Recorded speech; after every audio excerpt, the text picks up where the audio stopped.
Welcome to Gamecock Pod Live. For the next 3 to 4 years, I'll be committed to the University of This is Rodgers again to the 25, 20, 15, 10. Rodgers scores! Jackie Bradley Jr. delivered for the Gamecocks. Lost it up, looking for Kelly. Touchdown! Can you believe it? And South Carolina is sending shockwaves through the SEC. Frederick! Plays it in at the buzzer! That's a win! Unbelievable!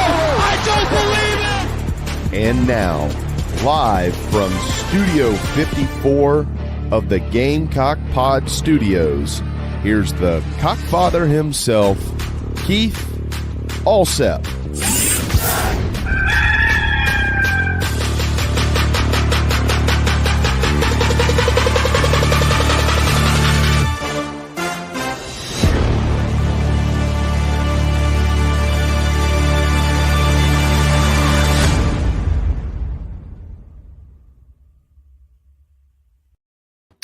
All right, everybody, welcome in to Gamecock Pod Live for Wednesday, December the 10th. This is episode number 1910 of Gamecock Pod Daily and Gamecock Pod Live as we chug towards 2000. Happy holiday season to everybody out there. We got a great show in store today. In just a few minutes, we will be joined by my good friend, Ben Breiner, formerly of Go Gamecocks and the State, now doing football analytics and breaking down X's and O's for thebigspur.com. And nobody does it better than Ben Breiner. But first, top of the morning to you, Craig, and to everybody watching live on X and YouTube. If you have not subscribed to the YouTube channel, go there and hit the subscribe button. We would love to add you. That way you automatically get notified when the next show will be dropping. All right, let me tell you about my good friend, Chris Payne, the owner-operator at Nana's Porch, the award-winning full-service catering company servicing the greater Charlotte area. Nana's Porch is your go-to for all your catering needs, whether it's a banquet, a wedding, a corporate event. Perhaps it's a golden wedding anniversary, engagement celebration, a birthday party, whatever your catering needs, Nana's Porch has got you covered. So go to the homepage, nanasporch.com. That's NANASPORCH.com. Get in touch with my good friend, Chris Payne. Tell him the good folks at Gamecock Pod Live sent you. The food and the service is second to none, and wedding season is right around the corner. So go ahead and get on their 2026 calendar. You could also get some watch parties lined up for the college football playoffs as well.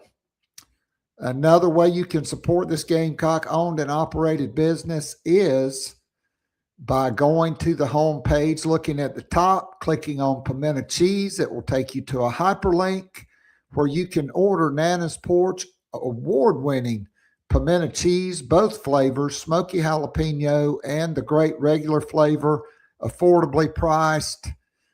Checkout is simple, safe, and secure, and they will ship it right to your front doorstep. Nana's Porch, award-winning pimento cheese. You'll love it. I guarantee it. And with that, let's go ahead and bring in the man himself, Ben Breiner. Ben, good morning. We're going to kind of weave in some of the news and notes here as we go. But number one, the Board of Trustees has called a meeting for 9 a.m. tomorrow morning for approval of athletics contracts. I first got notified of this yesterday. I posted on X because originally the meeting was going to be at 5 p.m. today, but 2 or 3 board members had conflicts, so they had to push it to Thursday at 9 a.m., where it appears South Carolina will make, I think, at least 3 hires.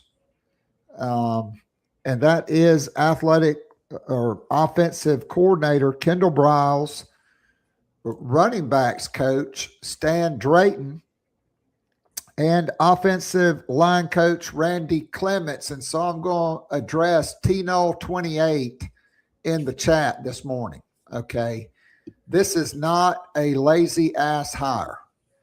All right. Randy Clements has been with Art Briles since he was a high school coach. He coached with Art Briles at Baylor until the end there. He went to Houston and Florida State with Kendal. He coached with Mac Brown at North Carolina. This guy is a veteran, and most important, he knows the system, which Ben and I will break down later, because it is a radical departure from anything that Shane Beamer and South Carolina offensively. Quite frankly, I'd go back to Brad Scott and the fast break offense, even with Spurrier's South Carolina. Ben, your thoughts? On the offensive line coach? I mean, you're gonna get a coach that wants to bring one of his guys in. And if that's an offensive line coach, that's a pretty, I mean, in terms of, building a staff, your coordinators and your offensive line coach are probably pretty big in terms of like executing your vision, building the kind of offense you want. Offensive line coach is not a recruiter like necessarily a running backs coach or a tight ends coach might be. So, I mean, you got a guy your guy trusts. That's pretty standard operating procedure. Are you going to have to see how it works out? Sure. But, there are very few guarantees in the offensive line world. And ultimately, if you got a guy that your guy trusts, that to a degree matters. And especially trying to, run whatever system you want, especially if you're going to go back to some of the stuff he did in the olden days, it's a good thing to have. Need that synergy. Right. I mean, no doubt about it. I mean, look, last week, everybody was going to be fine for Kevin Decker to bring his offensive line coach from Old Dominion. And I'm pretty sure that guy does not have near the resume of Randy Clements. And, my good friend Brad Lawing used to always say, you better get a play caller and a quarterback's coach and your offensive and defensive line coaches and your secondary coach. Those 4 guys better be ball coaches. And mostly line coaches, crusty old veterans, because they don't put up with not being physical. So, look, TD no 28. I would have been fine if it would have been Troutwine from Penn State. I would have been fine if it would have been Davis from LSU, who worked with Kendal Briles at Arkansas, albeit only for 1 year before he went home. He's a Baton Rouge native. But Randy Clements is the guy that knows this system like the back of his hand. He knows it like his backyard because he's been doing it for 30-something years. So just one more news item. It is newsworthy. Asia Wilson not only was named the AP Female Athlete of the Year, but yesterday she was named Time Magazine's Athlete of the Year in 2025. I'm not going to go into all of it, But in a historic season, she did something in 2025 that no other professional basketball player, not Bill Russell when Boston Celtics won 11 championships in 13 years, not Wilt Chamberlain, not Kareem Abdul-Jabbar, not Magic Johnson or Larry Bird, LeBron James or Michael Jordan. She won the MVP, the scoring title, the defensive player of the year, and the finals MVP, becoming the first professional basketball player in history to win all four of those in a single season. And it just further cements, whether you like women's sports or not, and most of the folks that tune on here do, she is the most highly decorated University of South Carolina athlete at the time, and since she's gone on to a stellar professional career, and she's also the quickest WNBA player to score 5,000 points in her career. She's just 29. She's just entering her prime.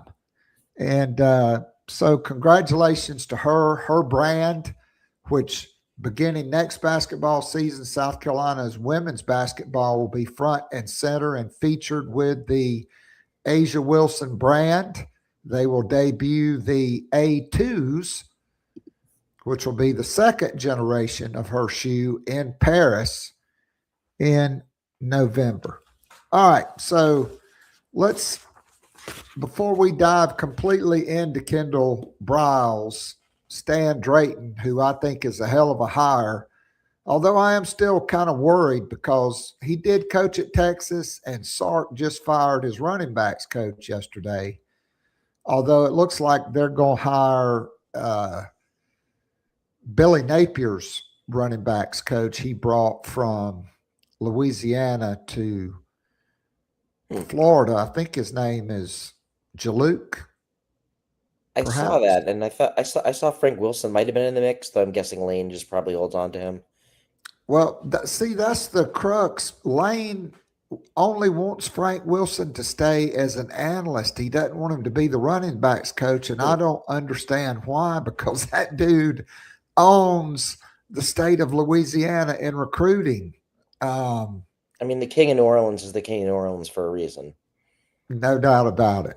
Oh, I mean, just like on most things, we completely agree. All right, so first I want to get your thoughts on the college football playoff committee. And to me, excuse my language, I'll just have to mark this explicit. It was just a complete shit show. Mack Rhodes abandons the committee midway through because he's under investigation. No shock there. He was one of the Art Briles' closest confidants at Baylor.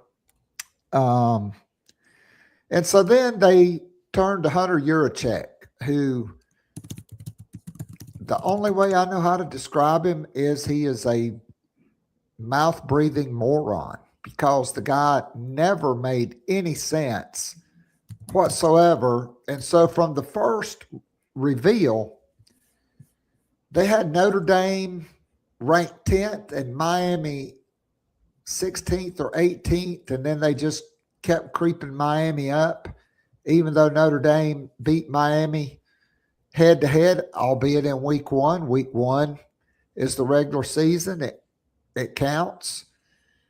So then on the Tuesday before championship Saturday, the rankings come out, and 1 through 9 came out, and the only change was when Indiana beat Ohio State, they flip-flopped.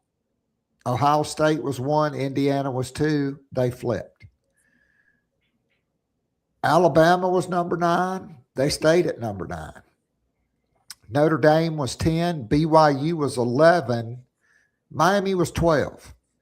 Well, BYU got boat raced for the second time by Texas Tech. That dropped them down, although some allegedly professional journalists who probably need to seek out a new career path asked the question, well, why is BYU being penalized for losing in their championship game? Well, who did BYU beat? What was their strength of schedule? Okay. Spoiler alert. I'm pretty sure it was in like below 100. So then they slid. So then that took away essentially the ham, which was BYU, from the two pieces of bread and the ham sandwich. And you had Notre Dame and Miami. And they didn't play a game on Saturday. And while I do believe the committee got it right, and I believe the former head coaches on the committee probably stood up on the desk, Pat McAfee style, and said, head-to-head matters. Okay? That is the number one criteria that they list. And so Notre Dame felt screwed because they were ranked 10th. Miami was ranked 12th. Neither team played a single game. And honestly, I can't blame them, even though I think the committee got it right. I imagine as a South Carolina fan, if the Gamecocks would have been ranked 10th and one of their opponents, let's say Alabama from last year, a narrow loss, okay, was ranked 12th, and BYU had been ranked 11th, and South Carolina and Alabama did not play. And then they decided, well, Alabama's going to jump from 12 to 10, and South Carolina's getting left out because we're taking two group of five conference champions, since the ACC champion Duke did not qualify. I can understand Notre Dame's angst and consternation, but at the same time, the committee caused all of this because they should have had Miami ranked above Notre Dame because of the head-to-head. Everything else was virtually a wash.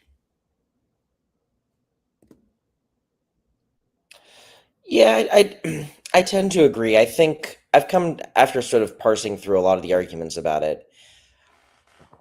I think ultimately Alabama had a little bit stronger of a case, but I also think whoever got left out had a bad case to argue their way in. Like, if Alabama was out instead of Notre Dame, I think Alabama would be talking and we'd all be like, you guys lost to Florida State and played like garbage. Like, if you look at the quality of play Alabama's put forth, there's like 3 games on that schedule, not counting body bags, that you're like, oh, damn, they played well. Like, there's a bunch of weird close games. There's a bunch of grinders. But Alabama got let in on the strength of their resume, which is understandable. Specifically the strength of top-level wins, which is fine. And they kind of got a bonus in the we don't really want to let having to play Georgia, or we don't want to penalize that you had to play Georgia, which I get. For the second time. After they beat Georgia in Athens. Exactly. Like, I think you're basically saying, and it's a little weird because some Texas fans will argue, well, they played Ohio State and yada, yada, but like, it is what it is. Having to play a championship game, I don't think should penalize you too much unless you do something outlandish. And, was what it was. Now, I think, again, a lot of this is, like you said, it's presentation. If you had jumped Miami over Notre Dame 3 weeks ago, Notre Dame would have thrown a little fit because they would have said, well, we just won 70-0 against Syracuse. Why'd you penalize us? And you'd be like, well, at the time the first rankings came out, Miami was in this place. Miami sort of won their way up. Someone might say, oh, did Miami win enough to get there? Whatever, you deal with it. But you can't do it right at the end. It looks weird. It looks bad. And you get in a position where I kind of want to tell some people, like, any fan base would be shit flip mad if that happened to them. Like, even if Notre Dame probably doesn't, Notre Dame is the logical one to leave out. You know what? That is what it is. Like, no process that's good leads to that. And, obviously you have these rankings. And I wonder, someone basically came out and was like, what if they just didn't explain the rankings? What if the head of the committee didn't say anything? What if you just had ESPN people go out there and be like, so here's what I'm thinking they think? Because the secret is, as esteemed reporter Stephen Godfrey pointed out, it's all made up until the last one, and none of them count until the last one. So, like, if you go in knowing that what happened makes sense, but it's not good process and it looks weird. And, and also I'll say this. I know a lot of people are very mad about, the two teams at the bottom, your ACC or ACC stand-in and your G5. And a part of me kind of looks at this and is like, this actually feels like the right number to me for exactly that reason. Because, like, I look at Notre Dame and I'm not like, should we rebuild the whole system so Notre Dame and Vanderbilt can get in? Or Notre Dame and 9-3 Texas? And I'm like, you know what? The bottom two teams are both kind of flawed. We picked one over the other. And if we'd flipped it, I would have been like, I guess that's fine. That feels good. That feels 10 Power 5 teams. You let in a couple teams because of the nature of sports involves letting in some teams from everywhere.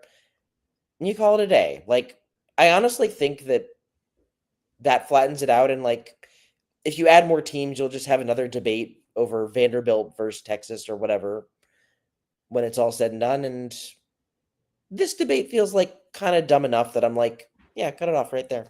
Leave it. All right. So Rick Neuheisel on the Dan Patrick Show, after Notre Dame turned down a bowl game, their athletic director, Pete Bavacqua, basically went scorched earth on the ACC and the College Football Playoff Committee. I can't blame him. I think Jeremiah Donati would have probably done the same thing had South Carolina been number 10 in that same scenario going into the final reveal before championship Saturday. And then you've had like a bunch of other teams opt out of bowl games. Granted, some have been because they've made changes at head coach. So they're trying to get their staff together, to get their portal strategy together, retain their players, etc. I understand that. But bowl games have really become more and more devalued. More and more players opt out every year. And the college football playoff, even since they've gone to 4, and even when it was the BCS, it got all the advertisement. I mean, the bowl games got very, very little. And so Neuheisel says he thinks that, they pushed discussion on changes maybe to 16, which I thought would be the perfect number, kind of like the old 1AA playoff was 16 teams.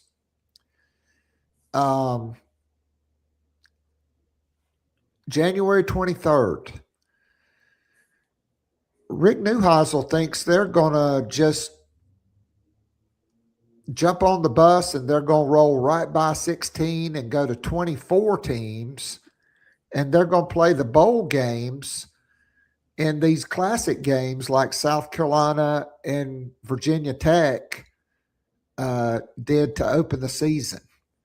And that they'll also use more of the bowl sites for an expanded college football playoff. I mean, with the way players opt out and teams opt out, I mean, look, last year Penn State had guys opting out the week before the national semifinals. I mean, I don't know that we're going to stop that.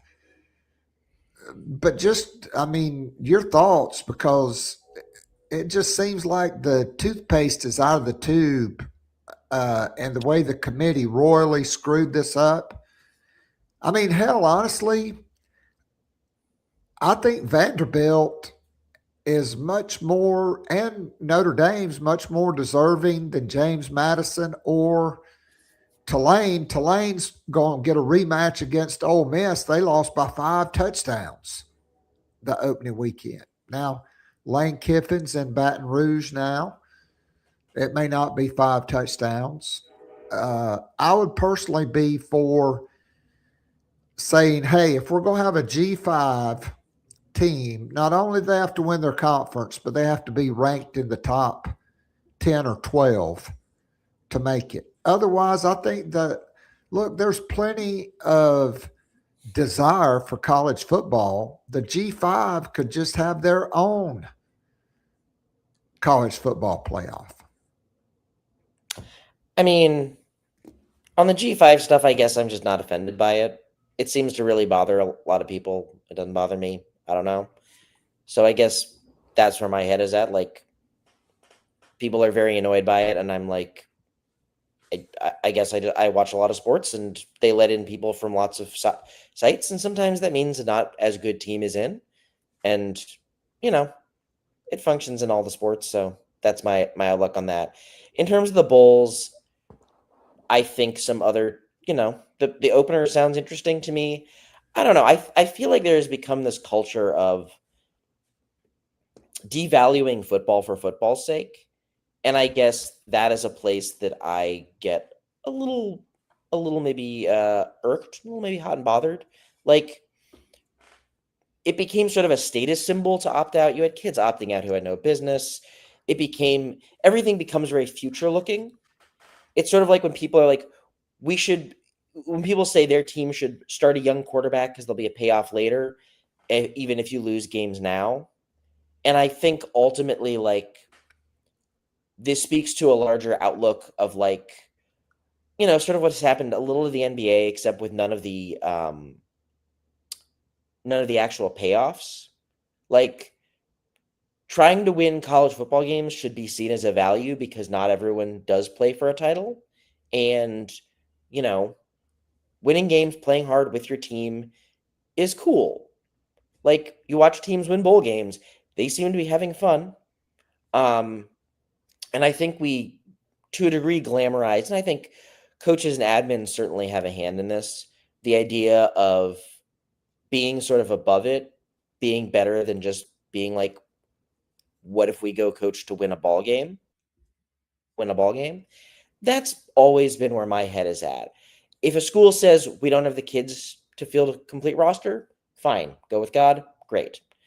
If a kid, if Deebo Samuel wants to opt out because he's been all the way banged up and he's right at the doorstep, fine, that makes sense. I think the chances of getting hurt in a bowl are vastly overstated. Like, tons of people have played in bowl games. Most of them don't suffer injuries that matter.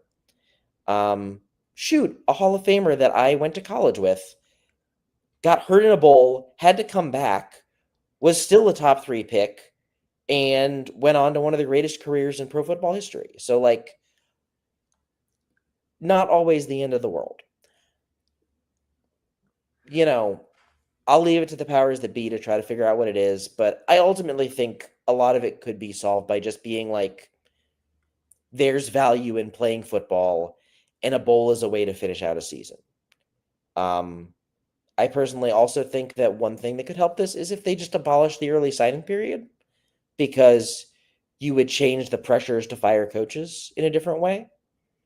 Since we've seen being first to market doesn't really matter that much, and all these new hires have to unless they're James Franklin, have to build a class in like 4 days. Like, that's bad for the sport. That is a bad thing for the sport, and there's no reason to do it. It seemed like a good idea 8 years ago. It turns out it wasn't. And we have a portal now. It's okay. So, yeah, that's basically my thought. And I think you can I think you can praise people for wanting to go play football and not bash people who don't, but you simply withhold praise. You simply say, I think it's cool when someone decides to go play one more game with their team. And if someone doesn't do that, I don't think that's cool. I don't think that's as cool. I understand it, but I'll just politely say it would be cooler if they did. Do you think Notre Dame's decision and Bavacqua's scorched earth could reform the process of the college football playoff and how ESPN looks at it? Like they do for women's college basketball, they have like 3 reveals during the course of the season, and that's it, just 3. Starting in late October or whenever, 1st of November, ESPN has that show every single week, and they roll out a mouth breather like Hunter Yurachek, who, I mean, this guy makes Bob Caslin sound like a poet laureate, which is impossible to do, but yet he did it. And I think they would be better served. I know they're always looking to maximize revenue, advertising dollars for those things. I think that's a driving force behind it, but I don't know. I think honestly, they could still have a committee, but include more of the computer rankings, the Sagarin rankings. Maybe they invent a net for college football, like for college basketball, and maybe that'd make it a little easier to figure out. You know, Alabama, their strength of schedule, nobody was even close to them in the entire college football playoff, which was the second metric.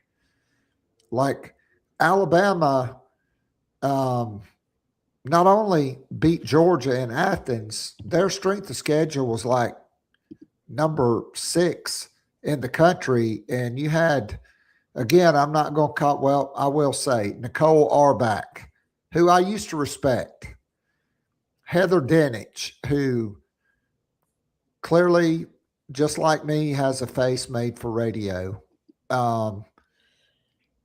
They wanted Alabama out.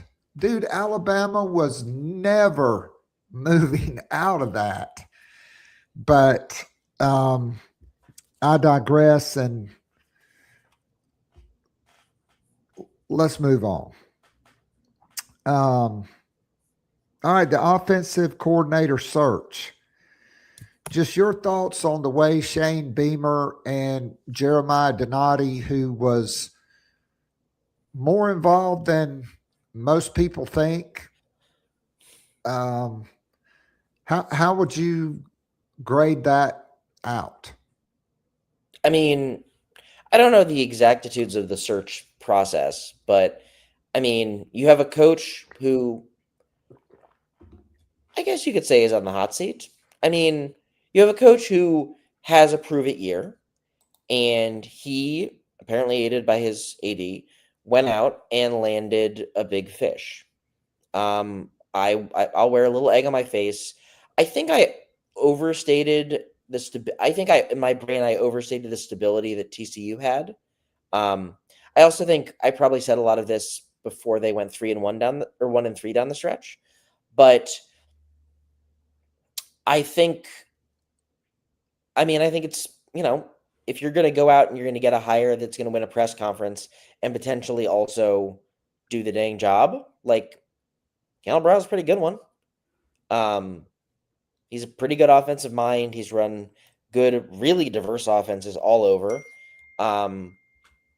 Obviously nothing is, guaranteed in his life, but if you tell me you got 1 year and you got to fix an offense, Kendal Briles seems like a pretty dang good ad. Especially considering, I know Kevin Decker got a lot of pub, and the thing that stuck out with him to me was that he had taken several years to install his offense in multiple places.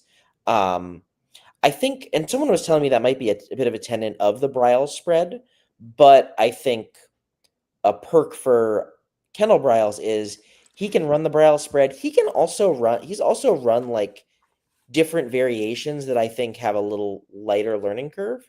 So I think that could potentially be a benefit for them as a group as they go into next year. So I thought it was pretty stealth. I mean, you didn't really hear a lot of names. You did hear Kevin Decker. You did hear John David Baker, who at one point my sources thought was going to be the guy. Then Pete Golding got the head coaching job at Ole Miss, where Baker had been for 3 years, 2 of which he was co-offensive coordinator. And he went back. I get it. Kevin Decker, I liked. Good young guy, ascending on the way up, but I thought too big of a risk, and I thought he was the floor for this search. I liked a number of guys, and I guess I'm going to toot my own horn here. I was banging the pot for Kendal Briles the entire time, and I just thought it made sense because of the relationship with Jeremiah Donati. So, but I also said, if you hire him, you're going to have to let him bring, 1 or 2 of his guys with him. We know Randy Clements is coming, which I think is fine. Look, the message board mafia, they run nuts with everything. You even said it to open. Your O-line coach does not have to be a great recruiter. He has got to be a great football coach that can maximize and develop high school and transfer portal offensive linemen. And also the Briles system is, I want to dive into that, but it's kind of a pretty friendly system for offensive line, for quarterback, receivers.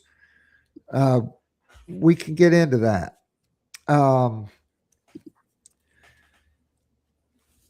So, I mean, I know you've done some breakdowns. I mentioned this on my Sunday podcast.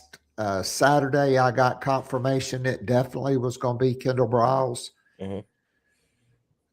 This is unlike anything South Carolina's ever seen. I mean, they make you account for the entire length and width of the field on every play. They put the wide receivers out on both sides of the field, a lot of times as wide as they possibly can. They go fast out in Texas. I know everybody calls it the hurry up, no huddle offense. In Texas, we just call it NASCAR. That's what the high school coaches call it because they're going to go fast. Kendal Briles believes in tempo.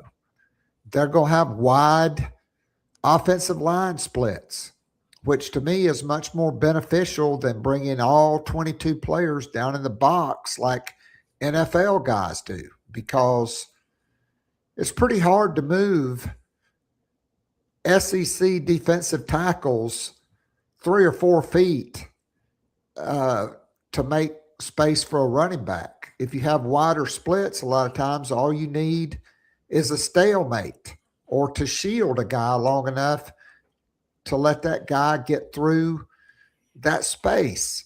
And so just from your breakdown, from your analysis, what do you see when you see the Briles system, and how do you think it is a potential fit for Lenora Sellers? So I'll cop to this. I'm a little early in some of my breakdown stuff, and I'm focusing on some TCU stuff from last year and looked a little bit of Arkansas stuff. And what's kind of stuck out to me in the early going is he he has run the Briles system, but he is not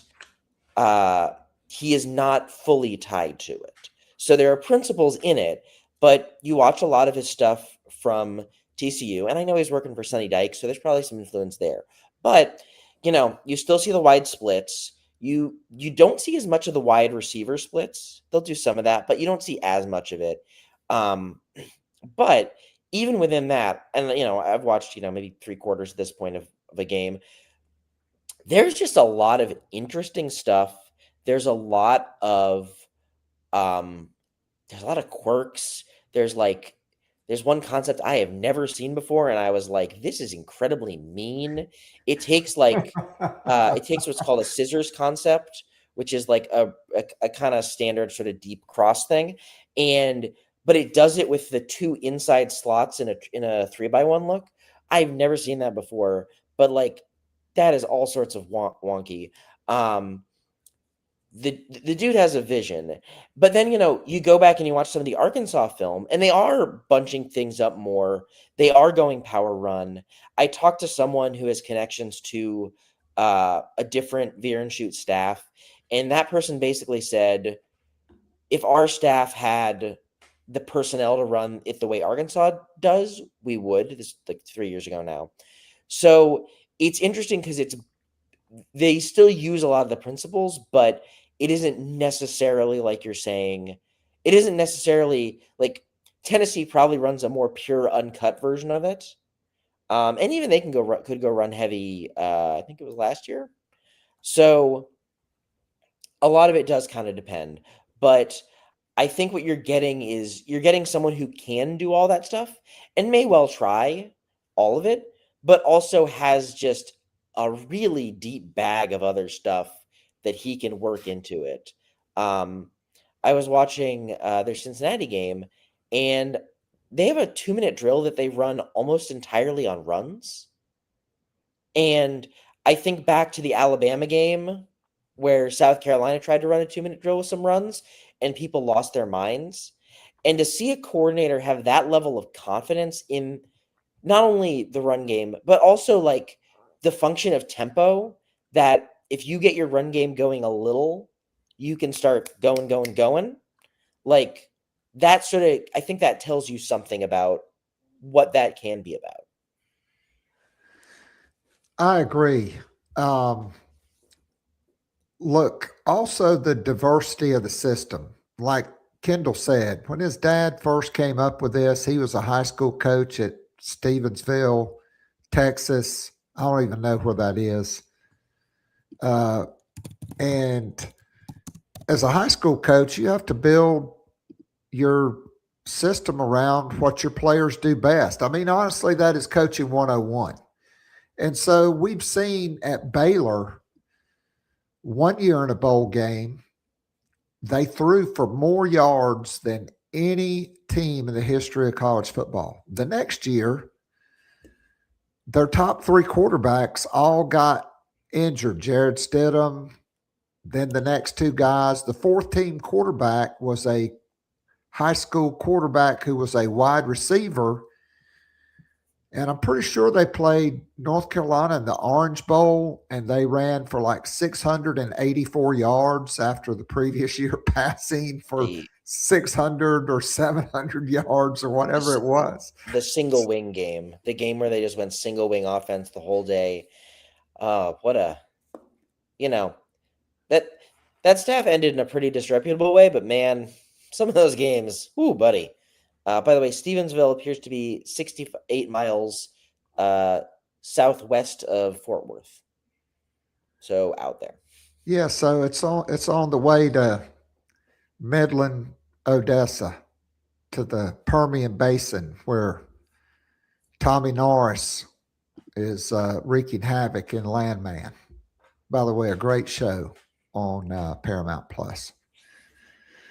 All right, so we talk about the Briles system, the diversity, how it fits, etc. Okay, but let's look at Stan Drayton, a 25-year-plus veteran coach. He will be, by all reports, replacing Marquell Blackwell. And Drayton is a two-time national champion, and he's also recruited two of the three top running backs of the last 15 years in professional football in Zeke Elliott and Bijan Robinson. I'd say the other one is Saquon Barkley. He was at Florida with Urban Meyer. Then for some reason he went to Tennessee. I think that might have been with Lane Kiffin. Then he went to Syracuse. He came back to Florida. He worked for Urban Meyer at Florida and at Ohio State. He's coached in the NFL, albeit with the Chicago Bears. And then he was at Texas, I believe, with Tom Herman. He was the running backs coach, run game coordinator, and assistant head coach. He then got the head job at Temple, where he didn't do so hot, and then James Franklin hired him at Penn State. He and Shane Beamer worked together at Mississippi State, and Drayton is widely been considered one of the top recruiters and one of the top running back coaches in the country. And to me, this is a big feather in the hat if this happens, because Matt Campbell could have kept him at Penn State. They have not hired a running backs coach. Texas fired their running backs coach, and a lot of schools are shuffling their staff. But if Shane Beamer gets this one done, just like with Kendal Briles, I got to give him a lot of props, because this is a big-time guy and a guy that is used to winning at the highest level.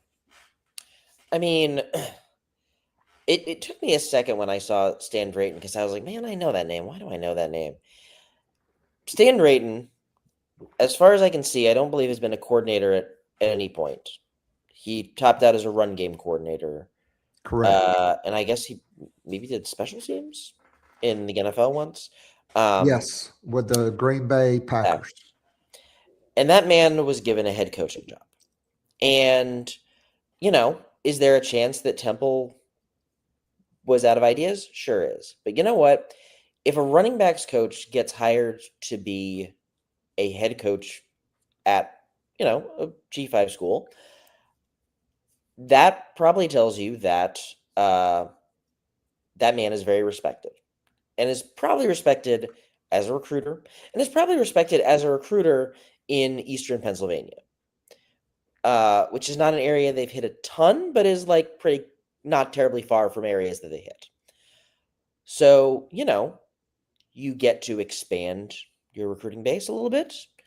You get a coach that clearly seems to be good at the things he is good at. And that's what you want out of a running backs coach. Is he going to maximize the backs they have on the roster? You hope. I don't know the specifics on that, because obviously that's sometimes hard to read, especially when you have a guy that has worked with a bunch of high-end talent. But running backs coaches primarily are recruiters. And if you've got a recruiter that was so good at being a recruiter that a school near where he grew up said, yeah, let's give this guy a crack, that tells me a lot. That seems pretty good. I don't know. Well, I mean, it probably didn't hurt to have Urban Meyer calling on his behalf either, for sure. So I'm still not convinced that there won't be another hire. I don't know for certain that it's going to happen. I love Sean Elliott on this staff. I think I would I mean, look, you can have unlimited coaches. Elliott has not been a juggernaut on the recruiting trail, but he's a ball coach and he's an experienced head coach and he's a leader of men. There's no doubt about it. I would prefer a tight ends coach that they made a living doing that. That's also a recruiter, because you fired Marquell Blackwell because of his complete inability to recruit his own position. And that's one reason why they're hiring Stan Drayton. You did hear Jimmy Smith's name mentioned early. He's another guy that was a high school coach in Atlanta that Sean Elliott hired at Georgia State. 1 year, Sam Pittman recruited against him in Georgia when he was still with Kirby. When he went to Arkansas, he took Jimmy Smith with him, and he hired Kendal Briles, and then they wound up at TCU together. To me, the perfect scenario would have been hire both of them and let one of them coach the tight ends and one coach the running backs. Maybe it's somebody else. Elliott could be the assistant head coach. I mean, I think you can even switch who you designate to be a recruiter on the road now. So, I mean, it's not like it's set in stone like it used to be. I don't know that that's going to happen. I do think it appears Mike Furry is safe as a wide receivers coach, although with the job he's done, people could come calling for him. I mean, what are your thoughts on that? I mean, I feel like, having covered this team as long as I had, the moment you say, "Oh, looks like the staff is nice and wrapped up," like 2 days later, Tom Pelissero or Matt Zenitz pops out and is like, "I'm hearing someone wants something for someone." So, on the offensive side, my assumption is Sean Elliott will try to hang around as much as he can. The question would kind of be like, if they found if they wanted to go a different way at tight ends coach, is there a pot of money to make him a very highly paid analyst? What do you do there? Would he want to do that? What other options would he have? So that's obviously like, I assume if he wants to be here, he would be here in some capacity. It just would matter money and other opportunities, because if he would get pushed off the field, who else would hire him? What would the money look like? How would that work with the family? All that. I think Mike Fury is basically in a situation of, if I were them, I would want him back. I think he's done a pretty good job. Last year was a little uneven, but I think he's a hell of a recruiter. I think he's got a good energy. I think if I was working for another staff, I might try to hire him. So that could be on the table. But yeah, you never know. I mean, I remember, probably after this time, James Coley was a South Carolina coach. And we remember what a brilliant era that was, that made it all the way to at least a press conference before he left. So, There have been a bunch of those in the Shane Beamer era. I mean, there have been a few of those in the Shane Beamer era. There was, remember that time when they had like 7 offensive coaches with Will Muschamp because they didn't want to fire Brian McClendon and pay his buyout, and then they just had to let him hang in the wind, and then Thomas Brown had to leave for an NFL job and mess with his contract. So, right now I'm going to look at my watch. It's December 10th. There's always a chance to move, but right now you've got pieces. I mean, who knows what happens on the other side if Clayton White wants to do something? If an opportunity comes to him, you wait and see. So my assumption is that there's going to be at least 1 or 2 more moves across it, just because, stable off seasons after December 10th are just never in the cards. They just never are. So we'll wait and see. I think, again, Sean Elliott strikes me as a guy who wants to be there in some capacity, and for him, a lot of it would probably just be pay cut related if they wanted another tight ends coach. Maybe they do. Maybe they don't. I don't know. I mean, I don't know how many years he has left on his contract, but regardless, they would have to pay him what's on his contract. I would just really like to see him work with Randy Clements to learn that system, because Clements did have a health issue at North Carolina, although going into sepsis is not like a chronic health issue. That is, usually caused from some kind of infection. But anyway, moving along, last thing, I want to tie a bow kind of around this recruiting class because last week at this time, a lot of people had not signed. Two players that signed with South Carolina on Thursday. Quarterback Landon Duckworth was entertaining an offer from LSU and Lane Kiffin, who had recruited him heavily at Ole Miss.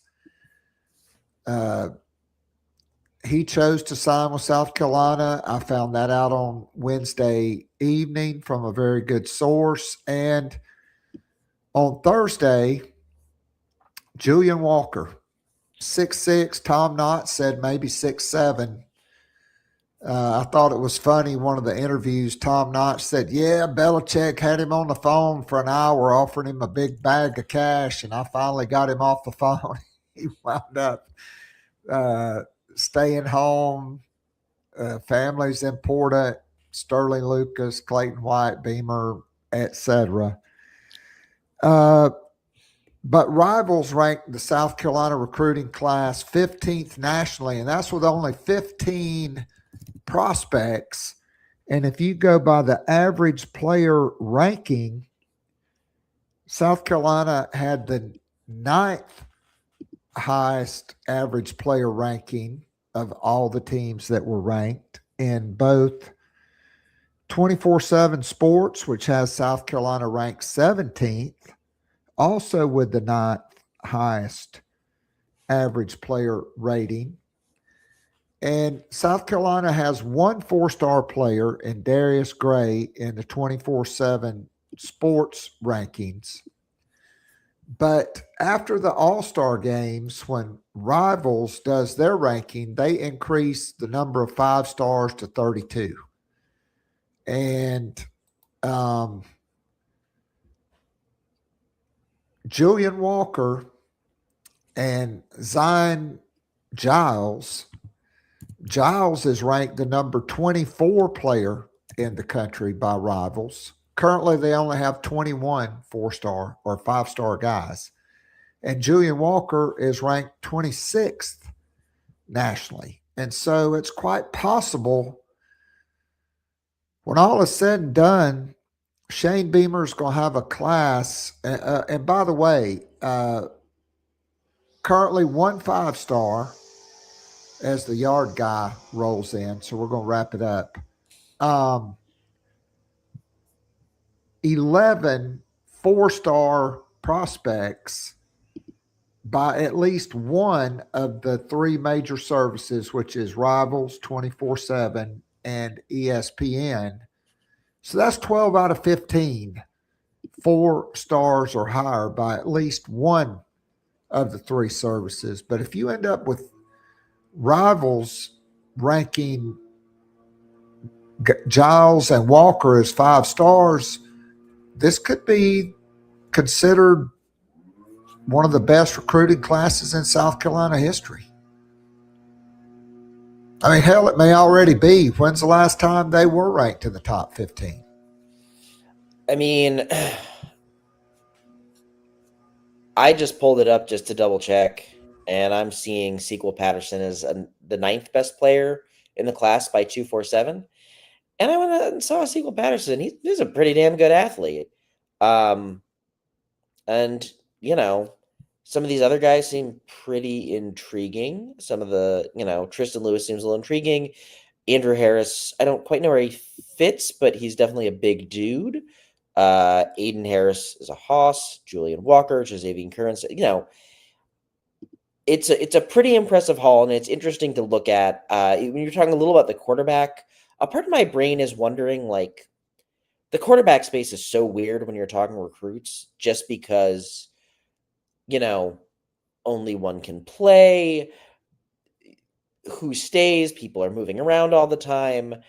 But, and this actually connects to something I've found sort of fascinating about the portal is you talk about linemen. Every team, every message board, someone's like, what are our off-season priorities? And your off-season priorities go like this. If you don't have any quarterback, you put quarterback number 1. And if you do have a quarterback, you put offensive and defensive line number 1. And if you don't have a quarterback, you put offensive and defensive line number 2 and 3. So linemen are key. And those guys, the good ones, often do not hit the portal. As someone told me yesterday when I was chatting with them, only so many of those freaks to go around. And if you can recruit a couple of them who might turn out to be real freaks,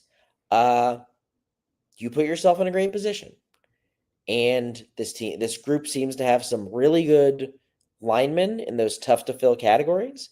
And if you can get them and you can do well and you can hold on to them, that's what sort of builds a program. And that's also what changes an off season, because instead of having to go into an off season and say, holy mother of God, we got to bid a bunch for this North Carolina transfer who's only okay, who ends up getting a bunch of money from Ohio State and being their fourth end, a thing that happened last year.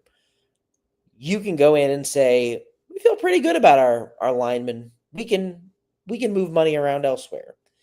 And so I think that might be the kind of real big key element on that kind of front. No doubt. Also, Landon Duckworth, the first college coach to offer him a scholarship, Kendal Briles. Sounds about right.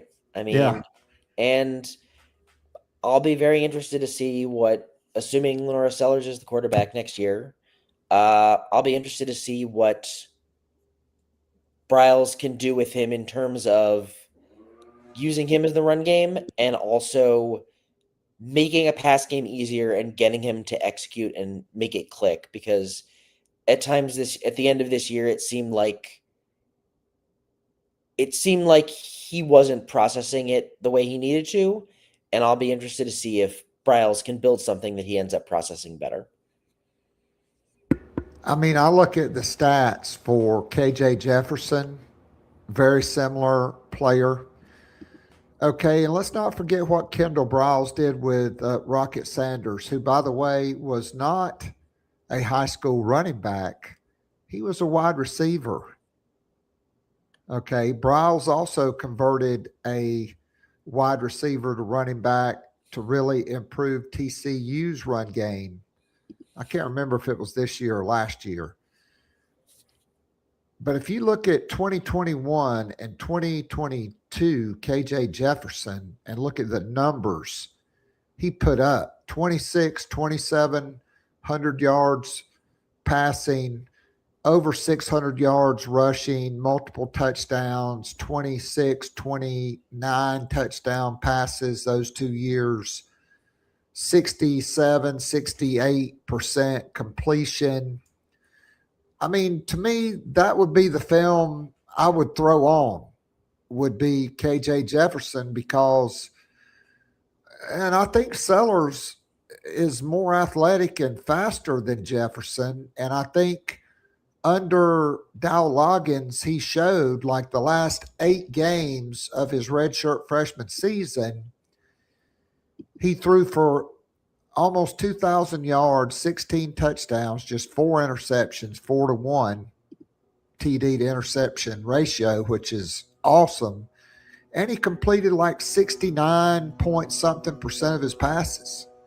So he's shown he can do it. Yeah, I mean, I think it's going to be interesting to see what the Briles offense can be as a force multiplier for him. And it'll be interesting to see his buy-in on it, because at times this year it seemed like he wasn't necessarily the most bought-in runner.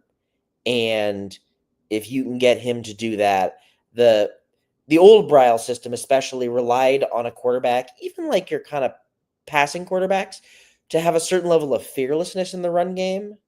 Like, oh gosh, I can't remember his name. There was a quarterback after RG3 who was like, he was a good quarterback, but he had a real kind of rock-headed like element of the run game where he wasn't necessarily running like QB power, but he would get on the edge and just throw his body around. Gosh, what was his name? But I think it'll be interesting to watch Sellers kind of jump into that potentially. I mean, Ben, I think a lot of that was the byproduct of Mike Shula, even from his opening press conference, talking about Lenoris needs to stay in the pocket. And I just thought he made him a prisoner of the pocket. And I think it took away his ability to play with reckless abandonment, to play free, and to be decisive. It was like he was indecisive, just way too much because of overload. And I think Kendal Briles is the antithesis. His system is the antithesis of that. I can't speak to the cause, but I can tell you the right quarterback coach is the one that fixes it. And that's the challenge Kendal Briles has now. That's probably part of the reason he was brought in. And that's the job. It's, it's sort of funny. Sometimes we talk about the how, and the how is important, but a lot of the time you get to the end, we talk quarterbacks, we talk offensive line. The job is to make it work. And that's the challenge ahead. That's the thing that some of the guys last year weren't able to do. Like, you can say this and that about it, but ultimately the results weren't there. And ultimately, to continue the Shane Beamer era, you're probably going to need those results this year. And they went out, they got a big name guy, then they got his guy. And now it's a little bit sort of, I kind of describe it this way. There's a sort of freedom in it. It's going to go one way or it's going to go the other. And then we're going to have the results that we know come with that. And that's the ball game, That's where it rests. I think Stan Drayton also will be very attractive to running backs in the transfer portal.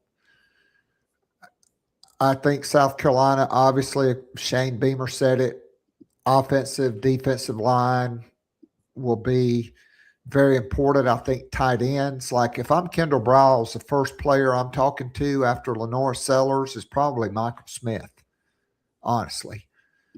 But I think you're going to see a transformation on some of these offensive linemen because they don't have, Steve Spurrier several years ago at South Carolina, it's like, yep, Todd, I just look out there and I look at our guys and I just see a bunch of fat guys. I look over there at Missouri and I'm like, they don't have any fat guys. We got too many fat guys. Well, that's getting ready to change because as fast as that system goes, offensive linemen have to be able to pick their 330 pounds up and move very quickly to get to the next and get over the football and get ready to fire off again. And so I'd expect to see a leaner offensive line group and a more athletic group. And I think they'll do that through the portal and through player development, which quite frankly, Lonnie Teasley was Marcus Satterfield's guy. And now Marcus Satterfield's the highest paid tight ends coach in the country, $1.4 million a year. He probably ought to be paying Nebraska to coach there. Lonnie Teasley will join the staff at Nebraska.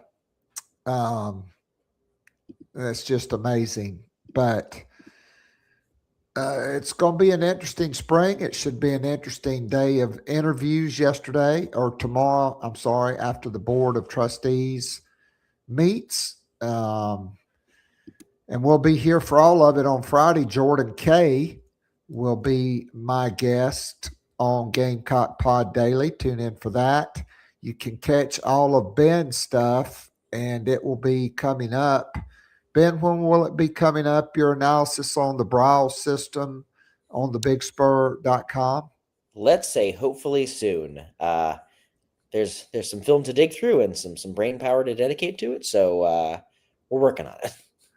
Yeah, I would be interested to see the Baylor stuff, the Florida Atlantic stuff, because Lane Kiffin, he credits Kendal Briles as really revolutionizing the way he thought about offensive football and his system. And then, what he did prior to at Arkansas, because at TCU, a lot of what he's been forced to run has been Sonny Dykes' system, the offensive line coach, that Sonny Dykes guy, A.J. Ricker, just like Garrett Riley. He went to Clemson. He thought he was going to run the air raid that Sonny Dykes ran because he was the guy that worked for the guy that was their offense. Dabo's like, nope, you're running the Clemson offense. And then Kendal comes in, is like, well, nope, there's a lot of stuff from my offense we're going to run. At South Carolina, Kendall's going to get to run what Kendal wants to run. Yeah, I mean, you got a guy like that, you got to let him go. No doubt. Well, Ben, I can't thank you enough for doing this. Great stuff as always. Hope you had as good of a Thanksgiving weekend as I did when you were out in Berkeley with your family. And hopefully we can get together and do this again sometime, because I really enjoy doing it. Appreciate your time and everything that you do and your friendship. And so I look forward to catching up with you down the road. Yes, sir. Looking forward to it. All right. That is Ben Breiner from thebigspur.com, breaking it all down for us today. That's going to be a wrap. Board of Trustees meeting in the morning. Then probably interviews, Shane Beamer, Kendal Briles. I think they're going to do them all at once. Hopefully they will all be here, Stan Drayton and Randy Clements, if not on Thursday at some point soon. I've said really for quite some time as I wrap it up here, the recruiting class was really big. I thought particularly to hold on to Landon Walker and to flip Landon Duckworth and to flip Julian Walker. I thought those were really huge because you didn't have an edge rusher. Walker, his dad, Jamil, is assistant strength coach. Family was important to him, but he's a great player. He's a state champion. Jazavian Currents and Anthony Baxter are state champions. And Julian Walker's a state champion. At Dutch Fork, he had 3 sacks and he had a scoop and score in that game.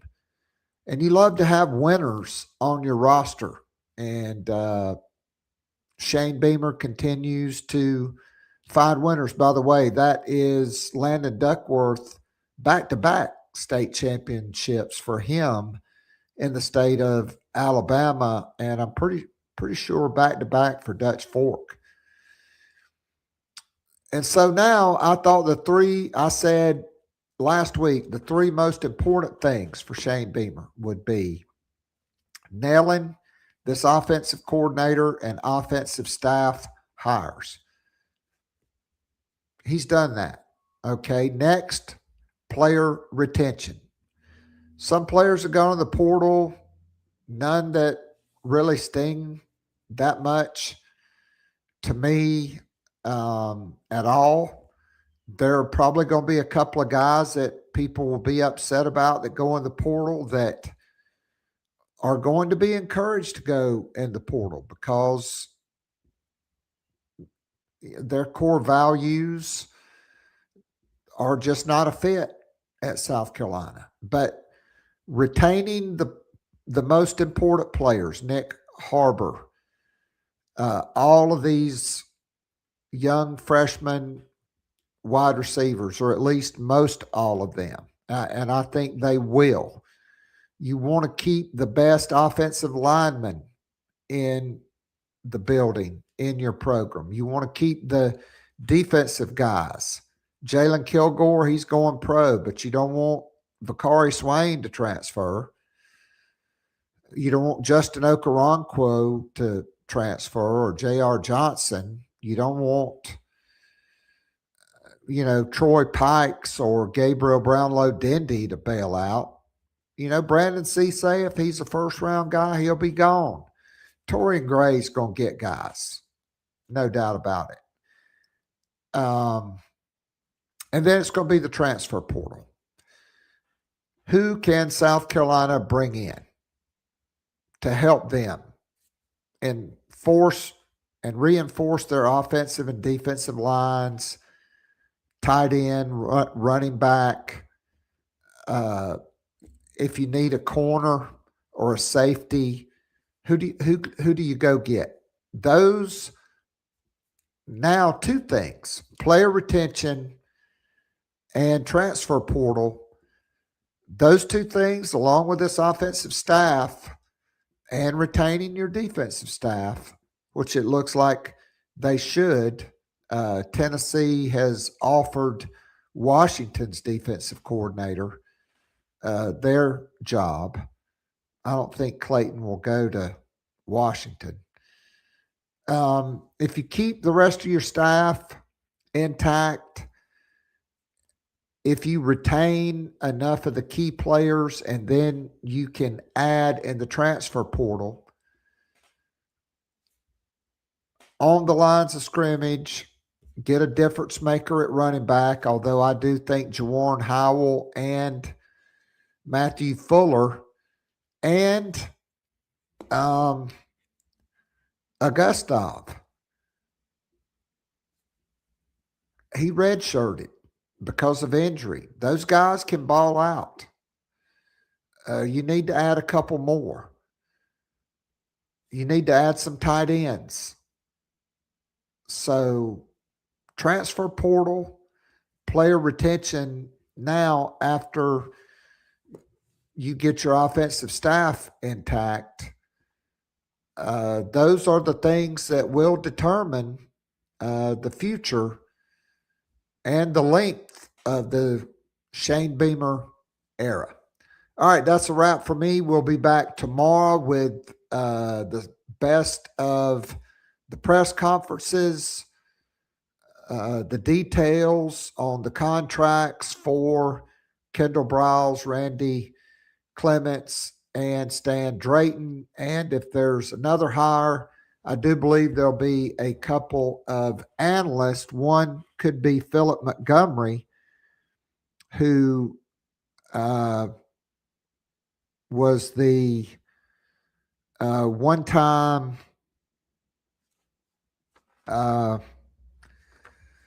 offensive coordinator at Baylor under Art Briles. Then he was the head coach at Tulsa for 7 years. I've heard if he does not get an OC gig, he could be coming to Columbia with Kendal to essentially be what Mike Shula was for Dowell Loggins, which was the guy on the sidelines with the quarterbacks and coaching up the quarterbacks, because that's his area of expertise. So we'll see how it all shakes out tomorrow. I'll be back with a podcast then. On Friday, Jordan Kay from Go Gamecocks in the state will join me. We will kind of break it all down in the aftermath, and then we'll get ready for the Army-Navy game. So thanks to Ben Breiner and to all of you watching live on X and YouTube, and who will listen to this wherever you get your podcast. It'll be going up. Until next week, we'll be back same bat time, probably same bat, well, definitely same bat channel, probably same bat time. Until then, this is Keith Alsep saying God bless, go Gamecocks, and you got to hand it, tip of the hat to Jeremiah Donati and Shane Beamer for getting this done, and I'm here for it. Until next week, take care, everybody. I'm out of here. Go Cox.